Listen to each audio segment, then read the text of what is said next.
Hello there, and welcome back to War Thunder, to the first impressions of the British premium jet that is the Meteor F Mark 8 Reaper. Now, aside from the stunning visuals, which I quite like, I have to say the performance of this plane is not the greatest. Again, this is my first impressions, this is what I played, this is my experience.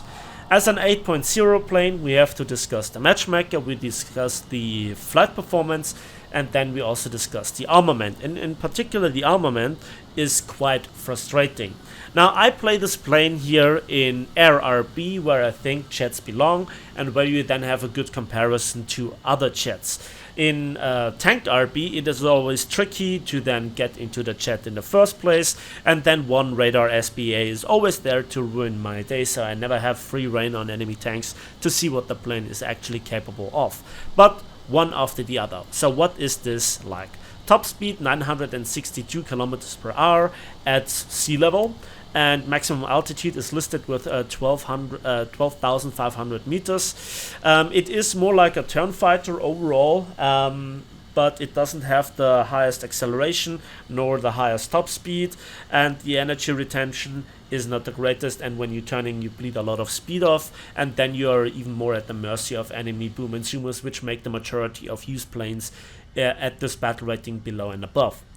So then we have four 20mm Hispano Mark 5 cannons with 780 rounds, so fairly standard armament. They are also centralized mounted, so good accuracy, and that's actually where the good stuff ends in terms of the 20mm, because I made the experience that they are very unreliable. So Spark Thunder comes and goes, and they are fixed, and then they hit everything, one-shot everything, rip enemy planes apart with a single hit. Pilot snap is very prominent, but then there are days where you just simply spark, the hits don't register, or if they register, it's very minimal damage, and that is very frustrating, because then it actually doesn't reduce the enemy plane's performance. And this is where this 20mm armament is just simply inferior when you manage to get a hit to, I guess, all other weapon systems that there are at this battle rating for planes.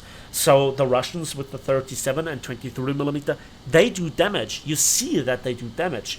Even if they don't one-shot it, you do severe damage. That's a simple fact when I played my MiG-15 bis-ish. Then, obviously, we have to compare it to the F-86 F-35, and I so happily would trade off the 20mm versus 50 cal, which just simply have a ridiculous damage output. They just hit you with one or two bullets seemingly and do severe damage, like if you got hit by a 30mm mine shell. So the 50 cals are the go-to weapon at the moment for jets, and who can blame you? Because you have all the choices of the belts that are all effective. You can stealth fire, you can tracer fire, you can use the ground target belt, and even the stock belt, you name it. With this one, it's mostly hit and miss. That was a very lucky shot here with the critical hit into the steering mechanisms of the R2Y2, and he was already going down, so that's my first kill. Okay, good stuff. We'll see how this plays out later on. So then there is also the rate of fire, the muzzle velocity, the shell density in the air of the 50 cals. They are also centralized mounted. They're just simply the superior weapon system. On paper, the 20mm are not bad, but in practice, they're highly unreliable with sparks and non-damaging hits, you name it. That is just my experience. I'm sorry, but this is how it is from my perspective. If you have other experiences, let me know in the comment section. So, now I see here a Horton 229, and I said that this plane is a turn fighter. And there is a short moment where you can turn into the Horton 229 and try your luck, but eventually the slower he gets, the bigger his advantage gets. So I take here this window of opportunity and get the hell out of there, get a good portion of distance between me and him, and I simply out-accelerate him while he was still in the turn. Okay, that was kind of just how I dealt with the Horton 229. I tried my luck. I saw that he was turning with me. I turned with one turn with him and then got the hell out of there. But I have to say the problem is the speed and the acceleration. The F-84B, the P-80s, the F-80s, they are very, very much always near their top speed, so they are very difficult to catch. And again, if you want to turn fight, they also can get out of the situation, like I got out of the situation versus this Horton 229. And then there is not much that you can do. This guy was so lucky. This guy was so lucky, man. So that is the problem with the 20mm. What if they work? Or what if you want to use this plane with ground striking capabilities?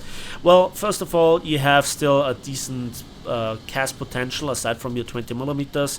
The maximum bomb load are 4 1,000-pound bombs, and you have the choice of what looks like an armor-piercing bomb modification and a high-explosive bomb modification. Then there is also up to 24 RP3 rockets, and then the mixed armament at maximum are 16 RP3 rockets, so 8 launches, and 2 1,000-pound bombs. So that's not bad, but whenever I tried it, there was always on a radar SPA, and my day was over, and there was just no way around him. He just was in his capture, in his spawn zone, and there was no way for me to get into the vicinity of the enemy tanks without getting into risk of getting shot down. So this is my experience so far. Now, the ultimate problem are not really the 7.0s or the 8.0s we're now discussing here, the matchmaker, but it is mostly the fact that you see a lot of enemies that are 9.0s, and even a lot of the 8.0s just hard counter you. G91, the Sabers, the CL13 in particular, what a monster. And you cannot always count on the enemy being damaged and going into a head-on and then having a lucky shot. So, yeah, that is a problem. Very often you just can't really deal with the enemy in the way that you like. So, this is being like a 0 versus a P47 in terms of jet equivalent.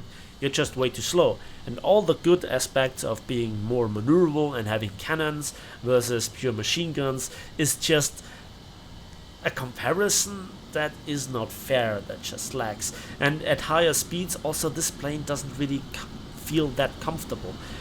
So it keeps a lot of the maneuverability, but eventually, yeah, that was bad aim at my behalf. And again, one hit.